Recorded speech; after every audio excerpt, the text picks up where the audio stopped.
Unfortunately, my light bulb is blown, so you're going to have to deal with me holding a torch throughout the entire review.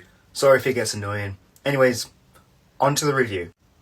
I've been playing catch-up on many films that I have not watched so far when it comes to 2025, and one of the more recent ones that came out, I just watched, which is The Woman in Cabin 10.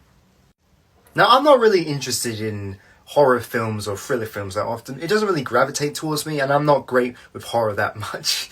But I decided to watch this, and I thought it was alright. I thought it was a decent little film. It's not anything groundbreaking, but it was not anything terrible as well. I found the cast to be solid, the story to be interesting enough, and despite it not being my cup of tea, I was satisfied with what I got. I think the story that was being laid out was definitely interesting, and whilst I would have definitely liked to have a much more interesting plot hook, because the main beat or the main plot twist is predictable, let's be honest, but if you know this type of story, if you get my drift.